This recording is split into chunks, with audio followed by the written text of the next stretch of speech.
So the Fever were on fire with signing of 3 free agents and a nice trade.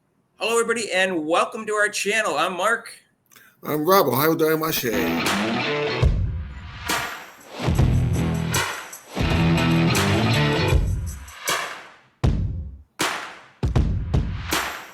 So, hey, we're back. And if you haven't subscribed to our channel yet, please do so. Hit the notification bell when you do so you get notified of our next video. If you're wondering where we were, Rob was on vacation. He visited Japan for 3 weeks, and he's going to talk about that the next time he's on the live show, hopefully next Monday. Yeah. So today, though, we want to talk about some things that happened while Rob was on vacation, which happened in the last couple of weeks. And a lot happened with the Indiana Fever. They went from a so-so team to, I think, the WNBA favorites, despite Vegas odds saying they're only fourth, which I'm flabbergasted by that. What I miss, Mark? You missed. What did you miss? You missed a lot, Rob. For Pete's sake, you can't do that anymore in 3 weeks. So the first thing we'll discuss is the re-signing of Kelsey Mitchell. I said in previous videos, I was like 99.9% sure she was coming back. There was no indication to me she was leaving, even though like one podcaster did 8 videos on it, and she was going to leave. And there's no indication she was going to leave. No. She loves playing with Caitlin Clark. And in fact, there's some video on that we can discuss. We'll discuss that in another video about their dynamic duo. But she signed as a free agent signing, essentially, after they courted her. Rob, you were happy with that signing, right? Oh, yeah. I was the same way, Mark. I was saying that, that it's a no-brainer for her to resign. And what a solid or dynamic backcourt that's going to be. Right. So it's great. Caitlin Clark, I'm sure, is happy. It's very confusing to me, though, why she just didn't sign instead of waiting to get courted, because it turned out she could get the same contract either way. But either way, anyways, she signed, and it's good that she's there. So they got the backcourt set. Now the starting five, as we know, the starting five last year included Melissa Smith, who was a problem emotionally, mentally, inconsistent in that way and inconsistent with her play. And I think she just lacks some talent. And so people wanted to get rid of her, and lo and behold, the Fever answered our prayers, and they traded her for Sophie Cunningham, but they had to give up their draft pick, which was the 8th pick in the first round. And they also got a player that wasn't even mentioned initially in the trade, which is kind of weird. It was because it was a 14 deal. And they had a Jaylen Brown, who's an athletic shooting guard with her numbers aren't very big, but she looks good in the highlights. So we'll see how she is and whether she even makes the team, because they have 2 second-round draft picks that she'll probably be fighting for the position on the team. Right. As most people know, they can't cut Christy Wallace or Katie Lee Samuelson because those contracts are guaranteed through this year. Mm. And if they do cut them, they still have to pay them. So that'd be a problem with the salary cap. So right. That's why that's not a possibility. As far as I know, despite what some broadcasters are saying, they are $40,000 under the cap. So they're okay. They can have 12 players. That's my understanding on the latest salary cap thing that I saw. As you can see down here in the bottom, they're $42,000 under the cap. So despite what you might have heard, assuming this is up to date, they're under the cap. So they don't have to get rid of anybody. They don't have to trade anybody. They're good. As far as we know. We'll see. We'll see what happens. But they were able to do that and still sign 3 free agents, Rob, who, according to some people, no one wanted to play here. Yeah, supposedly, yeah. As far as we know, this is potentially could be their final roster, but they do have 2 draft picks in the second round, and they could replace Jaylen Brown if they wanted to. And they could cut her. I don't think anybody else is going to be cut for the reasons that we discussed. Mm-hmm. What did you think of them getting rid of Melissa Smith for picking up Sophie Cunningham and then losing the first-round draft pick for that, and then picking up Jaylen Brown? I think it's a good move. Cunningham's good on defense. I remember when they played when the Fever played against them, they put Cunningham on Clark, and overall, I mean, she's not like a superstar player, but she fits the need for what the Fever are trying to do this year, and they're trying to get more athletic and run the ball and improve on their defense. Okay, so I agree with that 100%. I think it was the right move. I didn't like getting rid of that first-round draft pick at first until I thought through it more, and I decided that this draft isn't as deep as I was thinking. I think this draft is an average draft. If you look at how much talent there is among the juniors, sophomores, and freshmen in college basketball, and compared to last year. So they didn't really lose out. But the only problem is they will never get a top draft pick for a long, long time if they build themselves into as much of a dynasty as I think they will. So you just have to think about that. But on the plus side, they can sign free agents every year as long as they keep themselves underneath the salary cap, because everybody wants to play there, despite what you hear from Cheryl Swoops and some idiots on X who keep claiming that nobody wanted to play here, which is just the opposite. Most people do want to play there because, number one, Caitlin Clark makes everyone better. And number two, they're going to be a great team for the next 12 years if Caitlin Clark doesn't get seriously injured. Yeah, exactly. So, anyways, that was a good move. I think it was, like I said, it was a rebounding. And, if she scores 8 points a game, that's great, too. Yeah, I think she's real versatile, Rob. She could be a small forward or she could be a shooting guard. And that's great because they want to have the key to the Fevers. They're going to run, which means you have to have depth, so everybody's not so tired. You want to tire out the other team, not yourself. And Sophie Cunningham gives them the depth. So this is huge because she played two positions. She plays excellent defense. 3-point shooting career-wise, 36.2. That's good. And last year she was 37.8.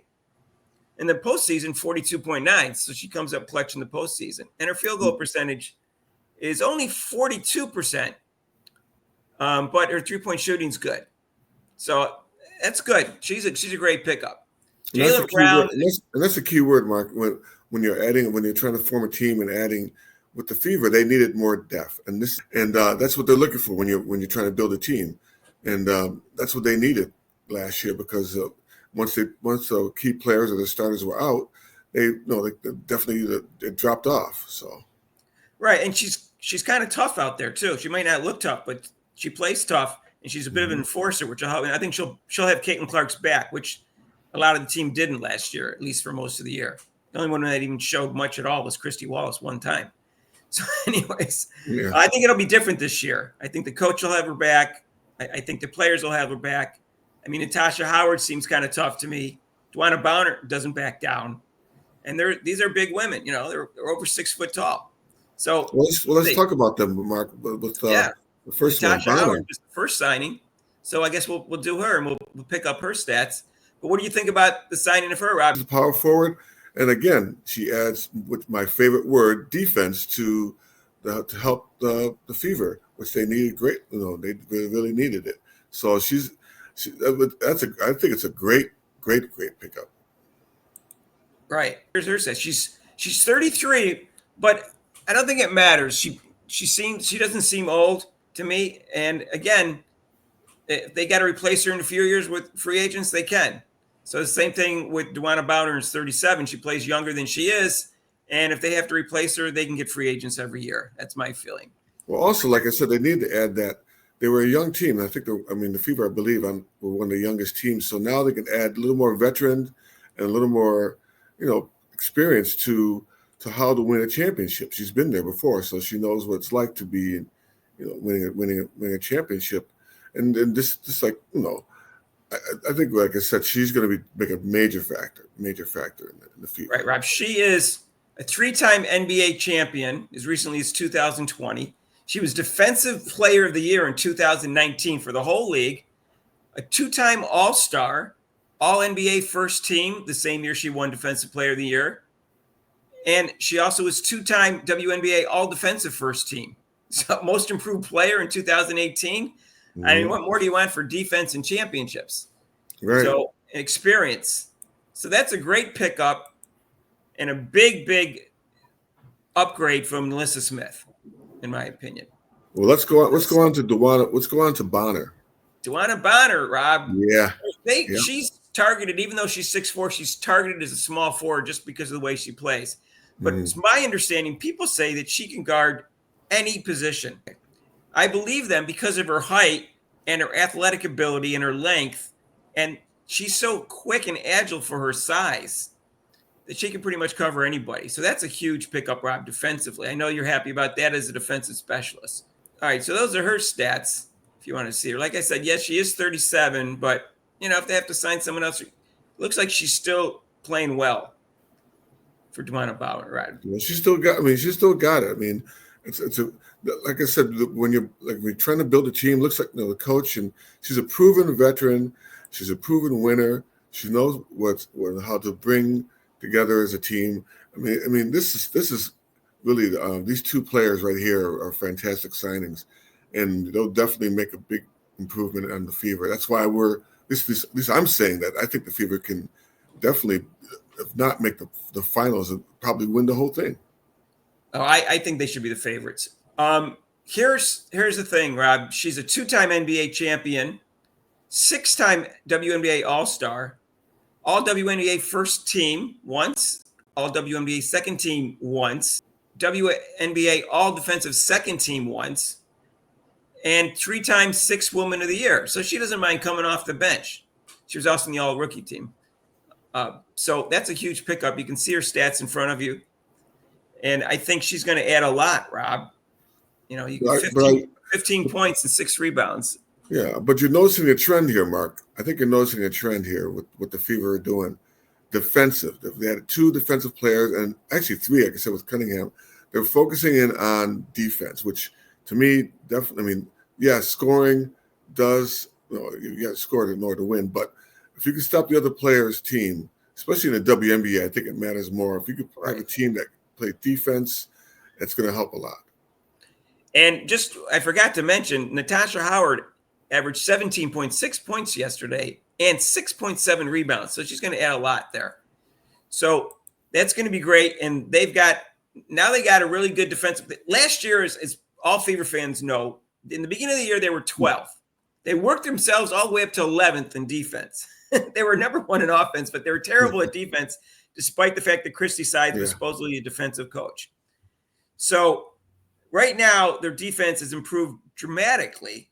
And I think just the addition of Stephanie White as a coach will help improve the other players because she'll instill discipline into them and teach them things. And they also have a player development coach that's going to help with that too.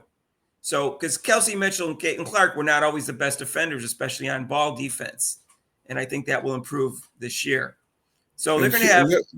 I'm sorry, Mark, to interrupt you. It'll rub off on, like I said, with Caitlin Clark and the other players. When you have some defensive players out there, they can teach them also, not just the coach, but they can teach them. And defense, the main thing is talking. So they can point to say, hey, over here, stand over here. Or they can say, ball, I got her, shooter. They're essentially, assistant coaches on the floor, which helps a lot when you're a coach. You don't have to really coach too much. You're like, oh, cool, I can have these veteran players out there. Rob, that's a great point. I'll tell you why. It's because there were times last year that Caitlin Clark ran into a screen and sometimes it looked like it was a little physical, a little dirty. But other people just say, well, Caitlin Clark's teammates got to warn her so she can, brace herself. And they probably weren't doing that. And I think this team will do it. And so that's a good sign for that. Hopefully, like I said, they'll have her back too if people are physical against her this year. And I think it's going to be less of that, but they're still going to get some of that. There's still a lot of women out there, despite what ESPN wants you to believe, that dislike or are jealous and envious of Caitlin Clark, and they're going to rough her up a little bit. I mean, if they get Kelsey Mitchell, who has the potential to be also. I mean, I'm pretty sure the coach will have her pressuring the ball up the court with her quickness. That's going to help. That's really going to help the game. At the very least, Kelsey Mitchell should make the all-defensive second team every year. That's how good of defender she should be, but she's not because she has the athletic ability to do that. That's just my opinion. Now, you're better analysis than I am from defense, but that's just my opinion on watching how quick and fast she is. She seems to be as quick and as fast as anyone in the league, and she's not even 21 anymore. She's like 29. Right. Yeah. So I mean, Mark, you can tell. I mean, I'm sure the listeners can hear the excitement in our voices about this. Oh, wow. If they don't win, I'll be really disappointed. They should be favored by a decent amount.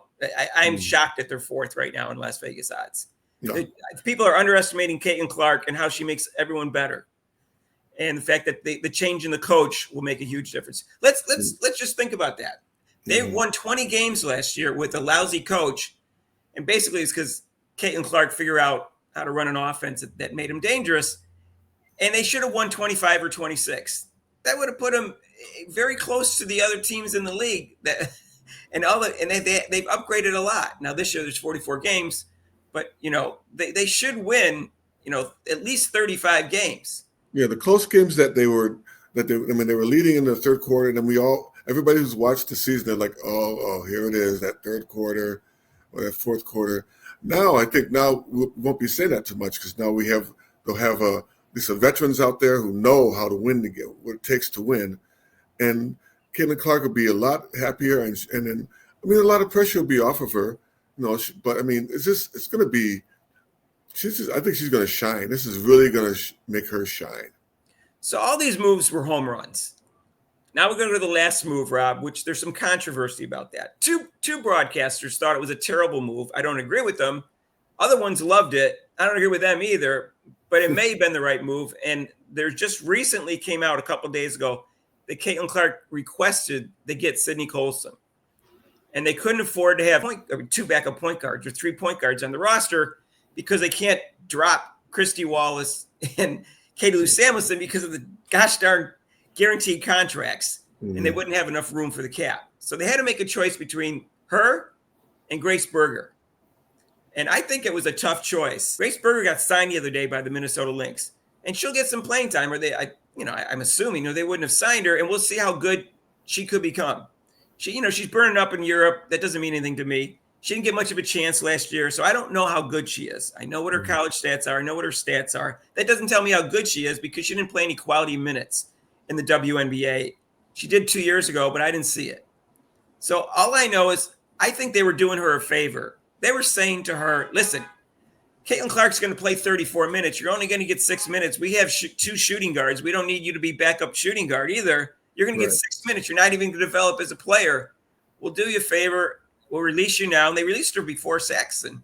And hopefully the team will pick you up before they use up all their money in the caps. And they did. I think they were just doing her a favor. Oh, yeah. And she went to a fantastic team.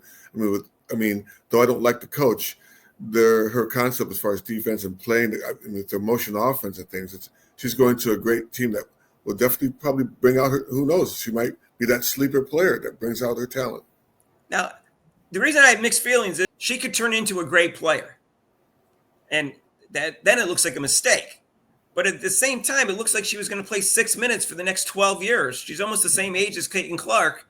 And Caitlin Clark isn't going anywhere. And if she gets injured, they wanted an experienced backup point guard. The problem is she's 35 and she can't play 34 minutes a game.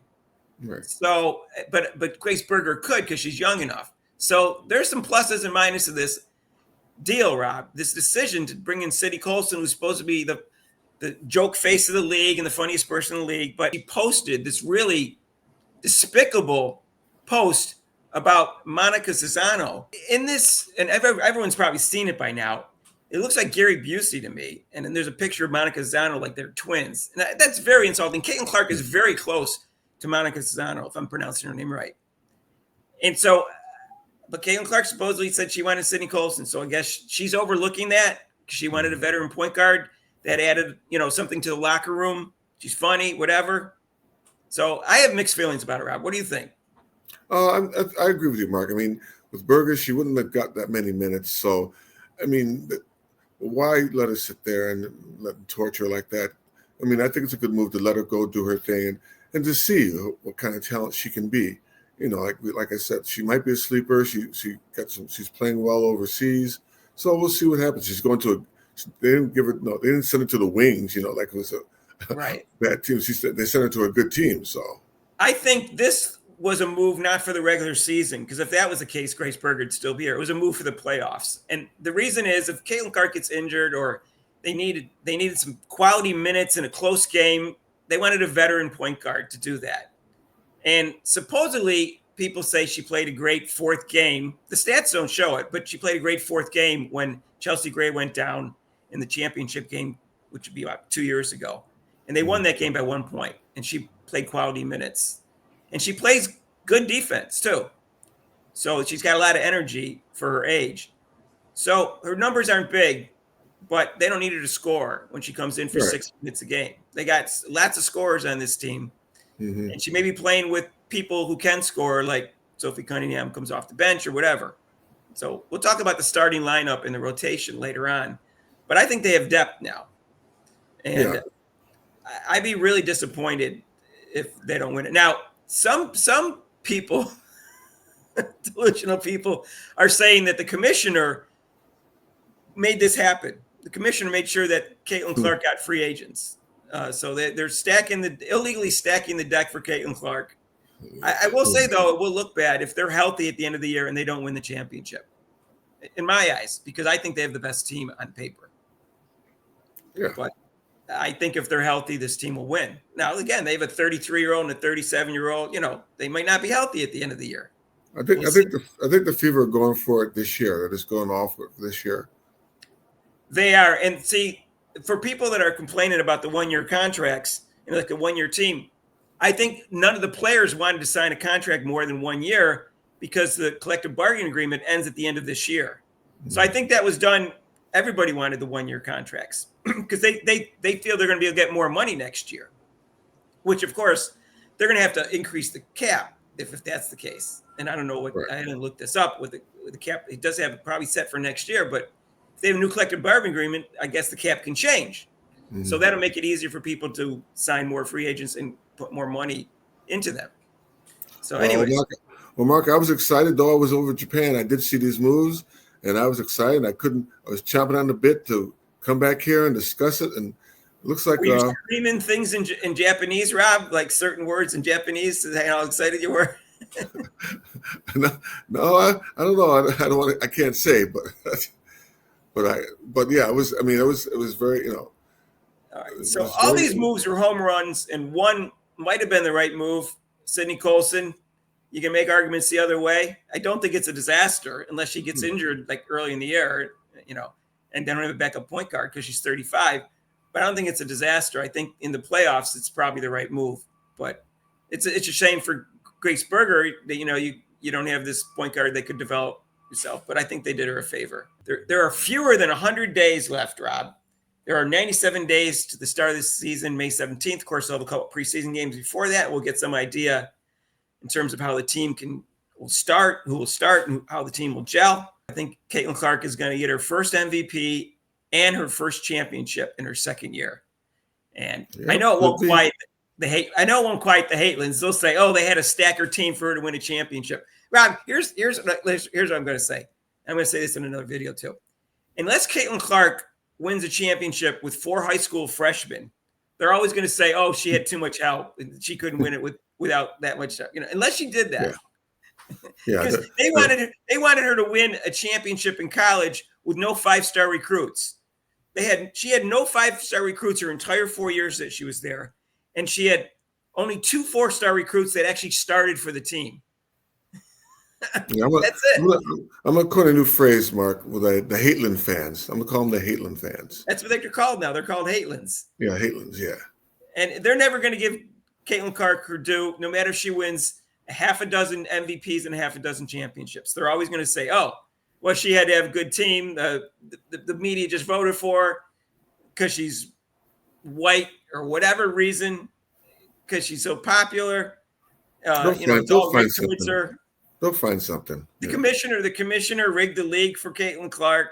Yeah, they'll find something. They'll make an excuse. It doesn't matter what Caitlin Clark does. Now, the sane people on the planet will see that Caitlin Clark, if she does all that, it should be seen as the best player of all time, which I think there is greater than a 50% chance that she'll go down as the greatest player of all time. And I think this is the start of it. And I think she is the 4th best player in the league right now because of her defensive liabilities and too many turnovers. But I think before the season's out, somewhere between like game 20 and 44, she will establish herself as the best player in the league. Definitely. That's my opinion. I don't know exactly when. Some people think she already is. I think they're overexcited about Caitlin Clark and don't see her shortcomings. Some people I talked on the phone said she'll never be a top 10 player in the league ever. One guy said to me, and he follows basketball, and he's got a law degree and he's 57 years old. So there's delusional people out there. I'm not saying necessarily that my perception is completely right, but some people are the extremes seemed pretty out there to me. Pretty extreme, yeah. So anyways, we'll see. This is our comeback video. We could come back video channel of the year. Well, Nominated for that. this is the welcome back, like the welcome back Carter video. Welcome back. I can't sing, so I won't try that. But we didn't grow a lot of subscribers during those 3 weeks, so we need you to help make up for that if you could. Please, we really appreciate your support. Hit that notification bell when you do so you get notified of our next video. And we want to thank all our loyal fans since the very beginning. We've only been around since April. And so we're doing pretty well considering that. And guess what? We got a live show every Monday except for major holidays like Labor Day and Memorial Day. And it's 6 to 8 Eastern time. So join us for that. And you can call in for the show. So it's pretty cool. And please, if you like this video, hit the like button. It really helps. And if you want to donate to this channel, you can with super chats and super thanks down below. And there's a link to PayPal. And we'll see you in the next video. Sayonara.